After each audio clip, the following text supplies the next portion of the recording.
ತಳಪತಿ ವಿಜಯ್ ಅವರ ಜನನಾಯಕನ್ ಸಿನಿಮಾ ಜನವರಿ 9 ರಿಲೀಸ್ ಆಗಬೇಕಾಗಿತ್ತು. ಕಾರಣಾಂತರದಿಂದ sensor board ಇಂದ ಡಿಲೇ ಆಗ್ತಾ ಹೋಯ್ತು. ಇವಾಗ ಗ್ರೀನ್ ಸಿಗ್ನಲ್ ಸಿಕ್ಕಿದೆ, ನಾಳೆ ರಿಲೀಸ್ ಆಗ್ತಾ ಇದೆ.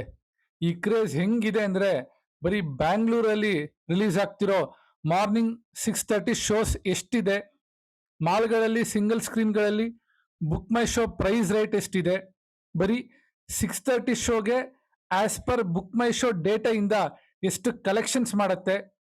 ಒಂದೆರಡು ಫಿಲ್ಮ್ಸ್ ಬಿಟ್ರೆ ಈ ತರ ಕನ್ನಡ ಸಿನಿಮಾದಲ್ಲಿ ಕ್ರೇಜ್ ಯಾಕಿಲ್ಲ. ಒಬ್ಬ ಒಳ್ಳೆ ರೈಟರು ಎಷ್ಟು ಇಂಪಾರ್ಟೆಂಟು, ರೈಟಿಂಗ್ ಬಗ್ಗೆ ರಾಜಮೌಳಿ ಅವರು ಏನು ಹೇಳಿದ್ದಾರೆ, 10 ವರ್ಷ ಇಂಡಸ್ಟ್ರಿಯಲ್ಲಿ ನನಗಾಗಿರೋ ಎಕ್ಸ್ಪೀರಿಯನ್ಸ್ನ ಶೇರ್ ಮಾಡ್ತೀನಿ ಬನ್ನಿ. ನಮಸ್ಕಾರ ಕರುನಾಡಿಗೆ, ನಮ್ಮ ಕತೆ ನಿಮ್ಮ ಜೊತೆಗೆ ಸ್ವಾಗತ. ಈ ವಿಡಿಯೋ ಕಂಟೆಂಟ್ ಬರೆಯುವಾಗ ಟೈಮಿಂಗ್ಸ್ ಅರೌಂಡ್ 5 PM. ಬ್ಯಾಂಗ್ಳೂರಲ್ಲಿ ನಾಳೆ morning show book my show ಅಲ್ಲಿ ರಿಲೀಸ್ ಆಗ್ತಿರೋದನ್ನ ಕೂತ್ಕೊಂಡು ಲೆಕ್ಕ ಹಾಕ್ತಾ ಇದ್ದೆ. ಇನ್ಕ್ಲೂಡಿಂಗ್ ತೆಲುಗು ಕನ್ನಡ ಲ್ಯಾಂಗ್ವೇಜಸ್ ಇಂದ ಅರೌಂಡ್ 120 ಶೋಸ್ ಇದೆ. ಇದರಲ್ಲಿ ಸಿಂಗಲ್ ಸ್ಕ್ರೀನ್ಗಿಂತ ಮಲ್ಟಿಪ್ಲೆಕ್ಸ್ ಶೋಸು ಜಾಸ್ತಿ ಇದೆ. ಇವಾಗ ಪ್ರೈಸ್ ರೇಟ್ ಎಷ್ಟಿದೆ ಅಂತ ಹೇಳ್ತೀನಿ.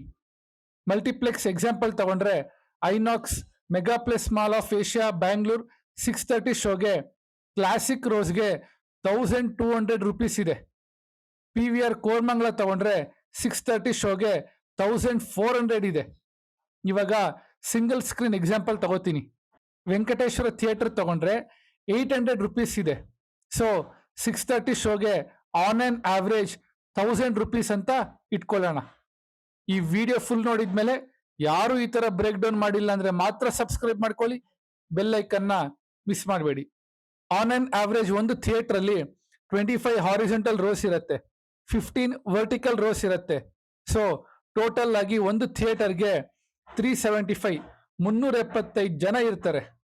Ticket price on on average 1000 rupees.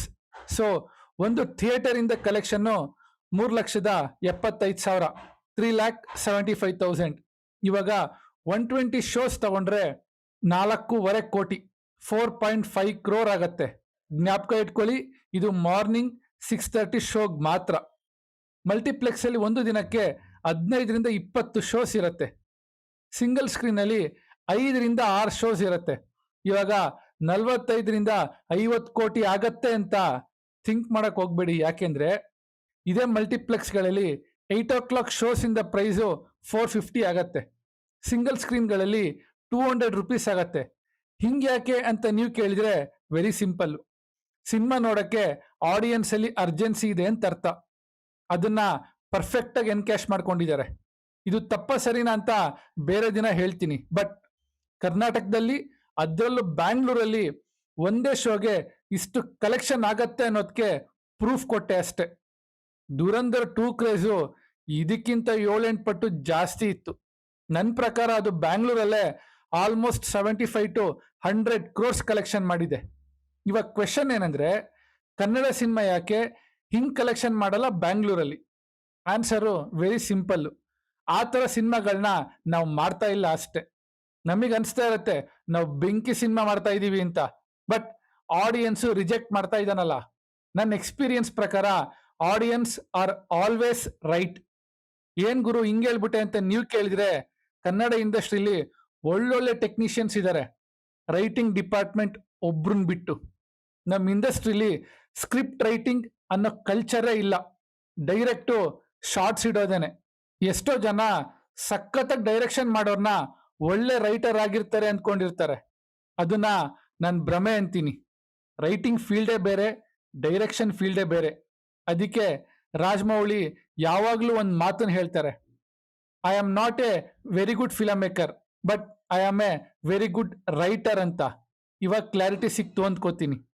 So ಈ ರೈಟರ್ಸ್ಗೆ ಕನ್ನಡ ಇಂಡಸ್ಟ್ರಿಲಿ ಬೆಲೆನೇ ಇಲ್ವಾ? ಖಂಡಿತ ಇಲ್ಲ. ರೈಟರ್ಸ್ಗೆ ಒಂದು ವೇದಿಕೆ ಇಲ್ಲ. ಒಳ್ಳೆ ಸ್ಕ್ರಿಪ್ಟ್ಸ್ ಇದ್ರು ಯಾರನ್ನ ಅಪ್ರೋಚ್ ಮಾಡಬೇಕು ಅಂತ ಗೊತ್ತಿಲ್ಲ. ದೊಡ್ಡ ದೊಡ್ಡ ಪ್ರೊಡ್ಯೂಸರ್ಸ್ಗೆ ಸ್ಟೋರಿ ನರೇಟ್ ಮಾಡೋದು ಬಿಡಿ, ಅವ್ರನ್ನ ಕಾಂಟ್ಯಾಕ್ಟ್ ಮಾಡೋಕೆ ಯಾವ ಪ್ಲಾಟ್ಫಾರ್ಮು ಇಲ್ಲ. ಒಂದು ಸ್ಟ್ರಕ್ಚರ್ಡ್ ಆರ್ಗನೈಸೇಷನ್ ಇಲ್ಲ. ಅದಕ್ಕೆ ಇವತ್ತು ಕನ್ನಡ ಇಂಡಸ್ಟ್ರಿ ತುಂಬಾ ಪ್ರಾಬ್ಲಮ್ ಅಲ್ಲಿದೆ.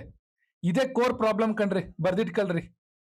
ಮೊನ್ನೆ ಅಷ್ಟೇ ಕಿಚ್ಚ ಅವ್ರ ಕಡೆಯಿಂದ ಸುಪ್ರಿಯಾನ್ವಿ ಅನ್ನೋ ಪ್ರೊಡಕ್ಷನ್ಸ್ ಇಂದ ಗೂಗಲ್ ಫಾರ್ಮ್ ಅಲ್ಲಿ ಆಸ್ ಎ ಪ್ರೊಡ್ಯೂಸರ್ ಆಗಿ ಅವ್ರು ಕೇಳಿರೋ ಕ್ವೆಶನ್ಸು ನಂಗಂತೂ ಪರ್ಸ್ನಲಿ ತುಂಬಾ ತುಂಬಾ ಪ್ರೊಫೆಷನಲ್ ಅನಿಸ್ತು. ಆ ಥರ ಇದುವರೆಗೂ ನಾನು ನೋಡೇ ಇಲ್ಲ ಬಿಡಿ. ಕನ್ನಡ ಫಿಲ್ಮ್ಸ್ ಸೋಲ್ತಿರೋದಕ್ಕೆ ಆಡಿಯನ್ಸಾ ಅಥವಾ ಸಿನಿಮಾ ಮಾಡ್ತಿರೋರ ಅಂತ ಕಮೆಂಟ್ ಮಾಡಿ. ಈ ವಿಡಿಯೋ ಇಷ್ಟ ಆಗಿದ್ರೆ ಲೈಕ್, ಶೇರ್, ಸಬ್ಸ್ಕ್ರೈಬ್ ಮಾಡಿ ಅಂತ ಹೇಳ್ತಾ ಸ್ಟೇ ಟ್ಯೂನ್ಡ್ ವಿತ್ ನಿಮ್ಮನೆ ಪಕ್ಕದ ಮನೆ ಹುಡುಗ.